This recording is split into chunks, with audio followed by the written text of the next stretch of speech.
नमस्कार, राज्यसभा टीवी की खास पेशकश विशेष में आप सभी का स्वागत है। मैं हूं प्रीति। 26 नवंबर को संविधान का ड्राफ्ट बनकर तैयार हुआ था। केंद्र सरकार ने यह फैसला किया है कि 26 नवंबर को संविधान दिवस के तौर पर मनाया जाए। संसद के दोनों सदनों में संविधान के प्रति प्रतिबद्धता के मसले पर गुरुवार से चर्चा शुरू होनी थी, लेकिन राज्यसभा के सांसद खेकेहो झिमोमी के निधन की वजह से संसद के ऊपरी सदन में चर्चा शुरू नहीं हो पाई थी। लिहाजा इस सदन में शुक्रवार को चर्चा की शुरुआत हुई, जबकि लोकसभा में गुरुवार से ही यह चर्चा जारी थी। विशेष में आज हम आपको बताएंगे कि आखिरकार दोनों सदनों में क्या अहम मुद्दे उठे और संविधान के प्रति सांसदों ने क्या नजरिया सामने रखा। तो आइए शुरू करते हैं विशेष संविधान।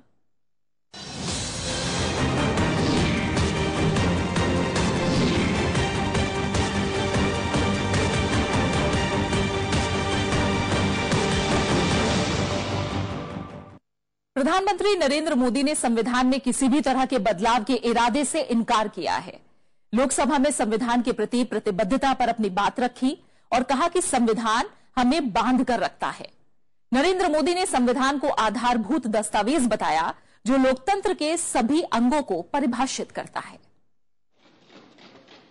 लोकसभा में संविधान पर चर्चा के दौरान प्रधानमंत्री नरेंद्र मोदी ने कहा कि संविधान में सबको बांधने की ताकत है। प्रधानमंत्री ने संविधान पर व्यापक चर्चा की भी बात कही। उन्होंने विपक्ष के आरोपों को सिरे से खारिज किया और कहा कि देश की तरक्की में सभी प्रधानमंत्रियों का योगदान है। नरेंद्र मोदी ने यह भी कहा कि हम बाबा साहेब भीमराव अंबेडकर की भूमिका को नकार नहीं सकते। बाबा साहब अंबेडकर की भूमिका को हम कभी भी नकार नहीं सकते।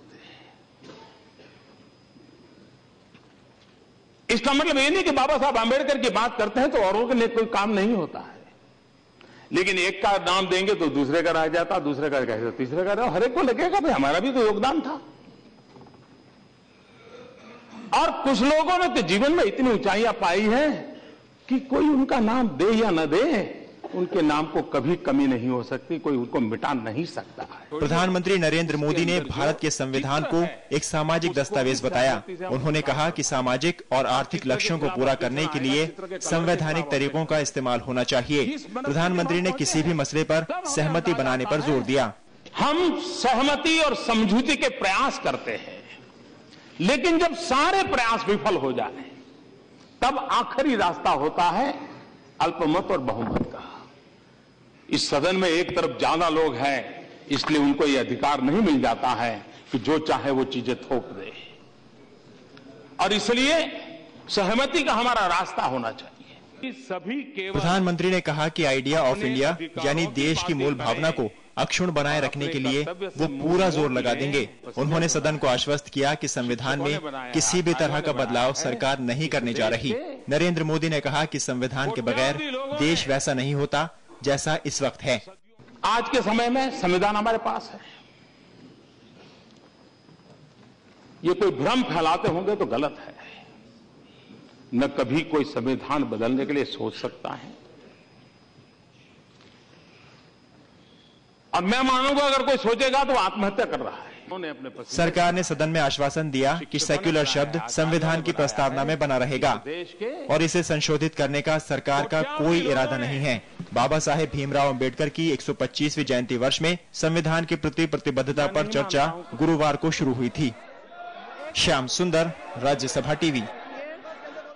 और संविधान पर चल रही बहस शुक्रवार को भी संसद में जारी रही। भारत के संविधान के प्रति प्रतिबद्धता पर बहस के दौरान तमाम दलों ने देश में असहिष्णुता के माहौल का मुद्दा उठाया। साथ ही आरक्षण और कॉमन सिविल लॉ कोड जैसे मुद्दे भी चर्चा के दौरान उठाए गए।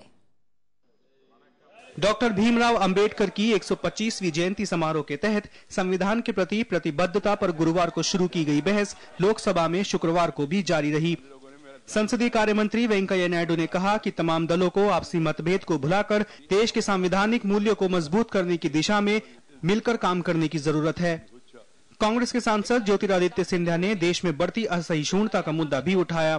Let us use this occasion to strengthen the constitution. Let us use this occasion to strengthen federal system. Let us use this occasion to see that the social justice is expedited. I am not saying no social justice done at all. How can anybody say it? But जितना तेजी से वो करना था उतना तेजी से नहीं हो पाया, Satcher committee report or Ranganath Misra committee report. They are not our making. What are the findings? Why the shortcomings? Someone has to take the responsibility and see that at least now you introspect and then let us collectively move together. So what I am appealing on this occasion of this debate, madam, is, what I am appealing on the occasion of this debate is that we have a collective responsibility towards the people. जहाँ एक तरफ हम देखते हैं संविधान, जहाँ नियम लिखे गए हैं, मूल्य लिखे गए हैं, सिद्धांत लिखे गए हैं कि किस तरीके से हर भारतीय नागरिक अपना जीवन का ज्ञापन करेगा, वहीं दूसरी तरफ अगर हम वातावरण देखें, सहिष्णुता का वातावरण, सांप्रदायिकता का वातावरण, भय का वातावरण, सोचने की आजादी पर अंकुश लगाने का वातावरण आज देश भर में हमें दिख रहा है।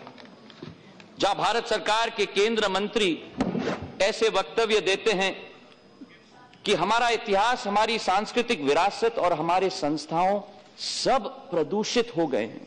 समाजवादी पार्टी के प्रमुख मुलायम सिंह यादव ने कहा कि आरक्षण खत्म करने जैसी बातों पर विराम लगना चाहिए। उन्होंने कहा कि संविधान में संशोधन करके उसको बदलने की कोशिशें नहीं होनी चाहिए, जबकि शिवसेना के अरविंद सावंत ने कहा कि आरक्षण व्यवस्था पर फिर से बहस की जरूरत है। आरक्षण का प्रावधान केवल 10 वर्ष के लिए हुआ था, ये सही है, लेकिन हर 10 वर्ष बाद उसे बढ़ा दिया जाता है।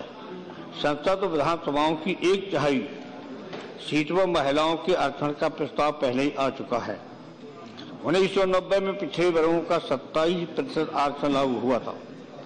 महिलाओं, अल्पसंख्यकों तथा तर्जुम अन्य जातियों को आरक्षण की सूची में शामिल करने की मांग लगातार बढ़ रही है। प्रधानमंत्री और गृह मंत्री ने आश्वासन दोहराया कि आरक्षण समाप्त नहीं होगा, लेकिन उस पर पुनः विचार होगा या नहीं, इसकी घोषणा नहीं की गई। 10वीं कक्षा, उस वक्त की मैट्रिक 11वीं कक्षा पास हुए तो दलित समाज के वो पहले सुपुत्र थे जिन्होंने मैट्रिक पास किया था, और मैट्रिक पास करने के बाद कॉलेज में जाना था। हम दलित भाइयों को भी बताते हैं, आजकल में जो आरक्षण वगैरह सब चर्चा चलती है तब बुरा लगता है। ये मत सोचो कि सवर्ण भी उनके साथ में थे, कुछ ऊंची जाति के लोग भी साथ में थे। कितने लोगों को मालूम है कि बाबा साहब अंबेडकर का नाम, अंबेडकर जो है सरनेम दिया गया, या अंबेडकर उनके गुरुजी रहा करे, उनको स्कूल में पढ़ाने वाले थे, वो बम्बन थे, खाना नहीं मिलता था तो टीचर अंबेडकर जी अपने घर से खाना लाके बाबा साहब को खिलाते थे। बीजेडी के सांसद भृतृहरि मेहताब ने कॉमन सिविल कोड की वकालत की, जबकि पीडीपी की महबूबा मुफ्ती ने कहा कि भारत की सहिष्णुता पर सवाल उठाना गलत है। After Supreme Court's prodding, the government is duty bound to act on it. My suggestion would be the government should begin discussions with people of all shades of opinion on this subject. Right. There is a need to hold inclusive consultations for a uniform civil code for with all stakeholders. मगर अगर थोड़ा सा हम इस communal secular politics से बाहर निकल के आके उनकी थोड़ी मदद करें, उनकी एजुकेशन में बाकी चीजों से, तो मुझे लगता है कि शायद दुनिया में हम सारे लोगों को दिखा सकते हैं कि भाई कैसे मिलजुल के रहा जाता है। और असल इस्लाम, क्योंकि हमें बताया गया है हुब्बुल वतन मिनल ईमान, यानी वतन से प्यार करना, मुल्क से प्यार करना ईमान की निशानी होती है, और ये हर मुसलमान समझता है। सरकार ने 26 नवंबर को संविधान दिवस घोषित करते हुए संसद के विशेष सत्र का आयोजन किया है, ताकि संविधान निर्माण में योगदान देने वाले लोगों को श्रद्धांजलि दी जा सके। प्रणव गोस्वामी, राज्यसभा टीवी। राज्यसभा में आज संविधान के प्रति प्रतिबद्धता पर चर्चा हुई। सदन के नेता अरुण जेटली ने संविधान निर्माण में डॉक्टर भीमराव अंबेडकर के योगदान का जिक्र किया। उन्होंने कहा कि संविधान की जो मूल भावना थी उससे कई बार छेड़खानी हुई। नेता प्रतिपक्ष गुलाम नबी आजाद ने संविधान के प्रति कांग्रेस की प्रतिबद्धता का जिक्र किया। वो मौलिक अधिकार है जो संविधान निर्माण। राज्यसभा में सरकार की तरफ से संविधान पर बोलते हुए नेता सदन अरुण जेटली ने असहिष्णुता को लेकर कांग्रेस पर निशाना साधा। अरुण जेटली ने बीते 65 साल में भारत में आए बदलावों का जिक्र किया और कहा कि इसे विपक्ष को खुले मन से स्वीकार करने की जरूरत है। अरुण जेटली ने आपातकाल का जिक्र करते हुए कहा कि उस दौरान लोगों से जीने का अधिकार छीना गया। जेटली ने आपातकाल के साथ असहिष्णुता की मौजूदा बहस को जोड़ते हुए विपक्ष को निशाने पर लिया।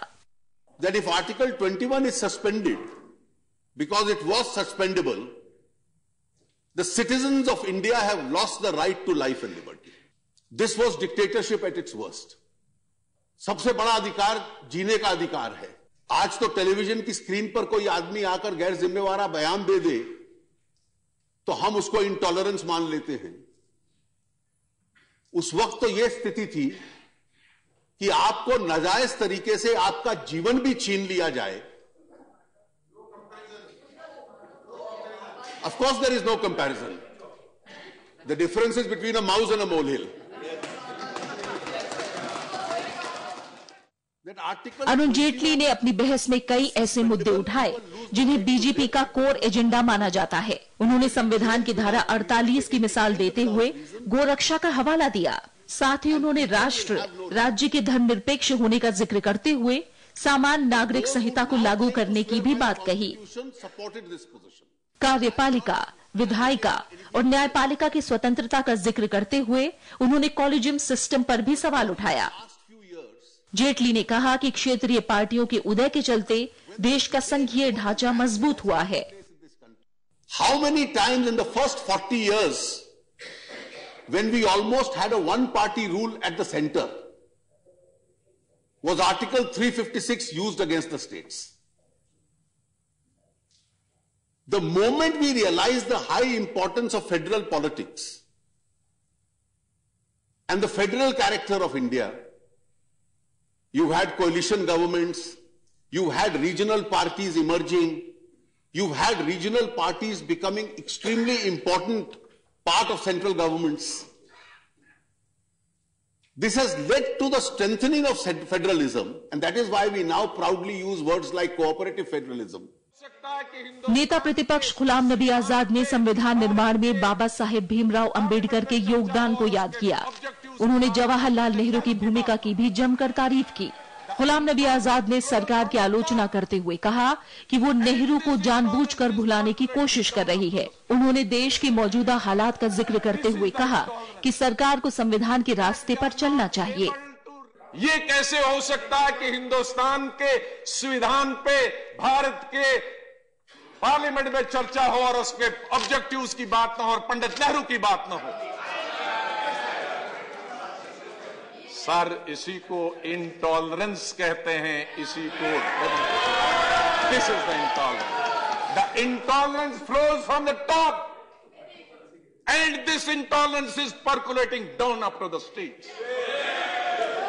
This is the intolerance that we are not able to recognize the contribution of the first Prime Minister of India. Samajwadi party के नेता रामगोपाल यादव ने डॉक्टर अंबेडकर के संघर्ष को याद किया. उन्होंने कहा कि अंबेडकर के बगैर देश का संविधान मौजूदा स्वरूप में नहीं होता. रामगोपाल यादव ने न्यायपालिका के बढ़ते दखल का जिक्र करते हुए कहा कि संसदीय सर्वोच्चता बहाल करना संविधान को बचाने के बराबर है. सदन द्वारा बनाए गए कानूनों को जब चाहे तब मन चाहे तरीके से उसका गलत इंटरप्रिटेशन न किया जा सके, इस तरह की व्यवस्था होनी चाहिए ताकि संविधान निर्माताओं की मंशा की इज्जत बनी रहे, उसके अनुकूल काम हो और इससे बड़ी कोई श्रद्धांजलि अंबेडकर साहब या अन्य संविधान निर्माताओं को जो उसमें जिनका सबका योगदान था बड़ा और कोई हो नहीं सकती. तृणमूल कांग्रेस और जेडीयू ने सामाजिक न्याय का सवाल उठाया. सुखेंदु शेखर रॉय ने कहा कि संविधान की प्रस्तावना में जिन मूल्यों का जिक्र है उसे मजबूत करने पर देश को ध्यान देना चाहिए.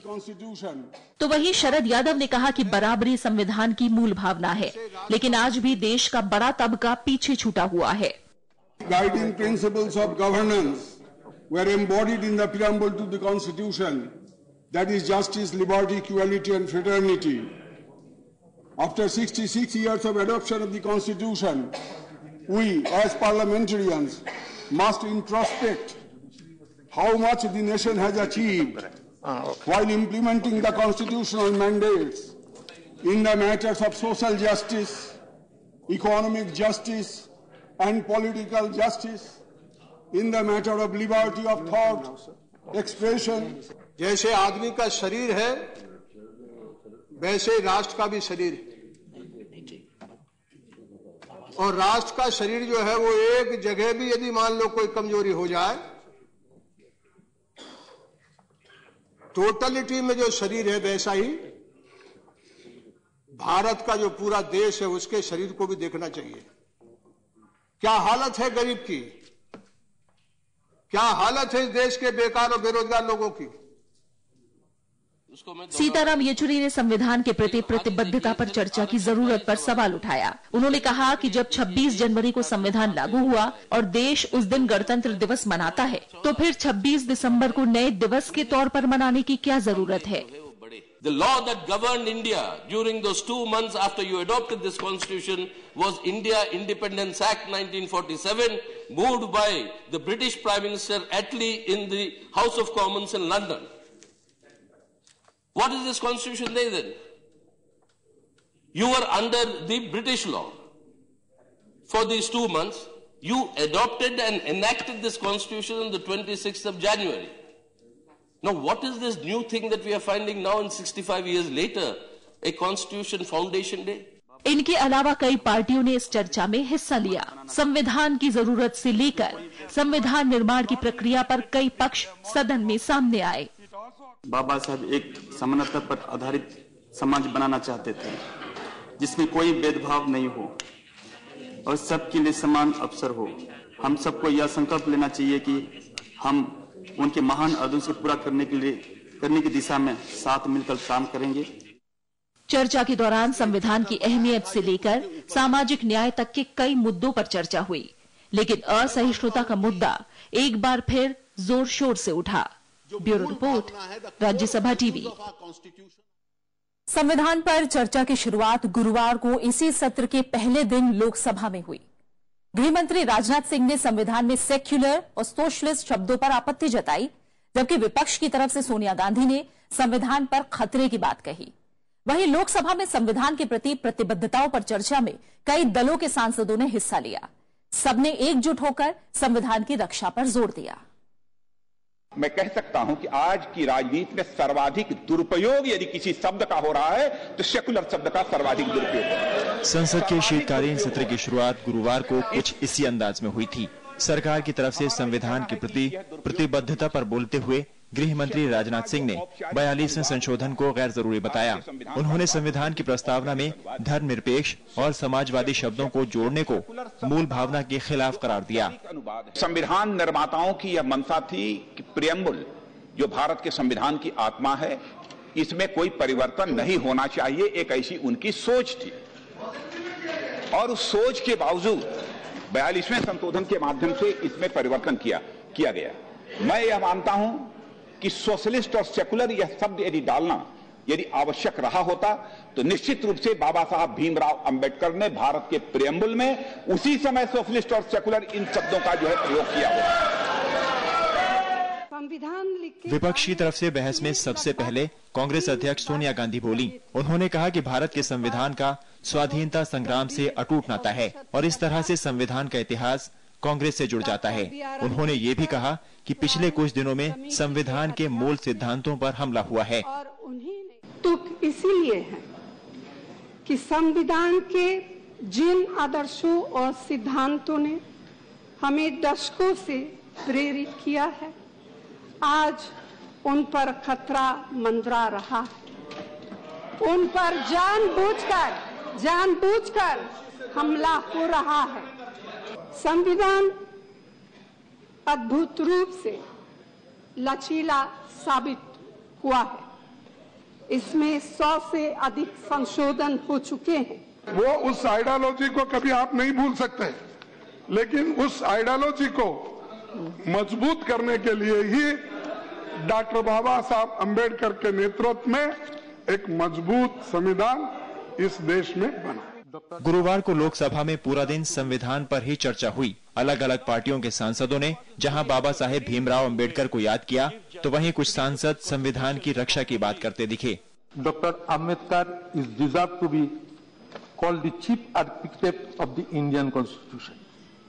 We must be united and try that parliamentary democratic system be protected. It should not be allowed to be killed. We must not give undue importance to certain things which are not mandatory but mere suggested principles in our Constitution. Requesting all the honourable members of this august House to revisit our commitment to Constitution to ensure a bright and prosperous life to all the people of our nation. सबका साथ सबका विकास बहुत अच्छा नारा है, लेकिन सिर्फ ये नारा मात्र न रह जाए। हम चाहेंगे कि सही मानों में लोगों को इस बात का एहसास भी हो कि उनके साथ उनका भी विकास हो रहा है और उनको भी साथ लेकर चलने की कोशिश हो रही है। We have a very long way to give justice to every single individual Indian. We are far, far away from giving a fair deal to our citizens. It will take lot of energy, lot of sincerity, lot of honesty and lot of love for this country to reach out to every single individual. Of course, we should not forget the spirit of this constitution is not only the brain or the contribution of these few people, also that has the legacy of the freedom struggle. BJP के साथ केंद्र सरकार में सहयोग दे रही दूसरी पार्टियों के सांसदों ने भी संविधान के प्रति अपने विचार प्रकट किए। 60 साल में खरगे जी 55 साल से ज्यादा आपकी सरकारें रही। जो देश में सागर संपत्ति है, जो देश में जंगल संपत्ति है, जो देश में खनिज संपत्ति है, जो देश में मनुष्य संपत्ति है, तो भी हमारा देश विकसित क्यों नहीं हुआ? The vision which Dr. Ambedkar ji has done the constitution, we have to keep it ahead. And it lies in the leaders today, it lies in all the elected representatives today, along with the people of this country, that the spirit of this constitution is upheld, and the respect that we get not only from within the country but from the countries across the world, that we are one of the best and the biggest democracies in the world. बाबा साहब अम्बेडकर के जीवनी के पढ़ने के बाद और खास करके वो व्यक्ति जो डाउन ट्रोडन परिवार में पैदा लिया है, आज तो कुछ सुधार हो गए हैं, कुछ विकास हो गए हैं, लेकिन उस समय में जो हालत थी वो हम लोगों के लिए प्रेरणा के स्रोत थे। गुरुवार को हुई बहस में सामाजिक न्याय और आर्थिक बराबरी के साथ साथ कई मुद्दों पर व्यापक चर्चा हुई। हालांकि इस पूरी बहस में असहनशीलता का मुद्दा छाया रहा। श्याम सुंदर के साथ प्रणब गोस्वामी, राज्यसभा टीवी। पूरी दुनिया में सबसे बड़े और लिखित संविधान के रूप में भारत का संविधान की पहचान है। बदलती परिस्थितियों के मुताबिक समय समय पर संशोधन भी होते रहे हैं। ये लचीलापन ही इसकी खासियत है। आजादी में अहम योगदान देने वाले नेताओं, विचारकों, कानून के जानकारों और समाज सुधारकों की व्यापक छाप इसमें नजर आती है। भारत के संविधान निर्माण में डॉक्टर भीमराव अंबेडकर की भूमिका काफी महत्वपूर्ण रही। और विशेष में आखिर में हम आपको छोड़ जाते हैं ऐसी खास रिपोर्ट के साथ। नमस्कार। दूसरे विश्व युद्ध के खत्म होने के बाद जुलाई 1945 में ब्रिटिश सरकार ने भारत के बारे में नई नीति का ऐलान किया और भारत में संविधान सभा के निर्माण के लिए कैबिनेट मिशन भेजा। 9 दिसंबर 1946 को संविधान सभा की पहली बैठक हुई। सच्चिदानंद सिन्हा अस्थायी अध्यक्ष बने। 11 दिसंबर 1946 को डॉक्टर राजेंद्र प्रसाद को संविधान सभा का स्थायी अध्यक्ष बनाया गया। BN राव संविधान सभा के संवैधानिक सलाहकार थे। संविधान सभा ने 5 समितियां बनाई। डॉक्टर भीमराव अंबेडकर को प्रारूप समिति का अध्यक्ष चुना गया। सरदार वल्लभ भाई पटेल सलाहकार समिति, JP कृपलानी झंडा समिति, डॉक्टर राजेंद्र प्रसाद संचालन समिति और पंडित जवाहरलाल नेहरू को संघ संविधान समिति और संघ शक्ति समिति का अध्यक्ष बनाया गया। पंडित नेहरू ने 13 दिसंबर 1946 को संविधान सभा में उद्देश्य प्रस्ताव पेश किया, जिसे 22 जनवरी 1947 को पारित कर दिया गया। संविधान सभा ने 2 साल 11 महीने और 18 दिन के दौरान 114 दिन बैठकें की। 26 नवंबर 1949 को संविधान सभा ने इसे अंगीकृत, अधिनियमित और आत्मार्पित किया। 26 जनवरी 1950 को संविधान लागू हुआ। संविधान सभा के 248 सदस्यों ने इस पर हस्ताक्षर किए।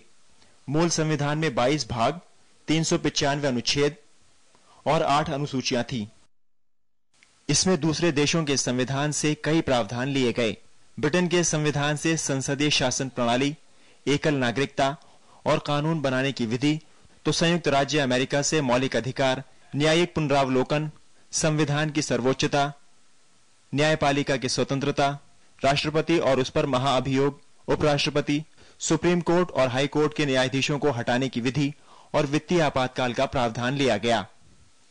आयरलैंड से नीति निर्देशक सिद्धांत, राष्ट्रपति के चुनाव की प्रक्रिया, राष्ट्रपति की ओर से राज्यसभा के सदस्यों के मनोनयन और आपातकालीन उपबंध शामिल किए गए। जबकि ऑस्ट्रेलिया से प्रस्तावना की भाषा, समवर्ती सूची, केंद्र राज्य संबंध और शक्तियों का विभाजन लिया गया। दक्षिण अफ्रीका के संविधान से संशोधन की प्रक्रिया, रूस से मौलिक कर्तव्यों का प्रावधान, जर्मनी से आपातकाल के दौरान राष्ट्रपति की अधिकार संबंधित शक्तियां ली गईं। भारत के संविधान पर सबसे ज्यादा प्रभाव 1935 के भारतीय शासन अधिनियम का पड़ा। संविधान मसौदा समिति के अध्यक्ष डॉक्टर भीमराव अंबेडकर का जन्म 14 अप्रैल 1891 को मध्य प्रदेश के एक छोटे से गांव महू में हुआ था। उन्होंने महिलाओं के लिए व्यापक आर्थिक और सामाजिक अधिकारों की वकालत की। 15 अगस्त 1947 को देश की आजादी के बाद कांग्रेस के नेतृत्व वाली सरकार में वो पहले कानून मंत्री बने। अमिताभ अरुण दुबे, राज्यसभा टीवी।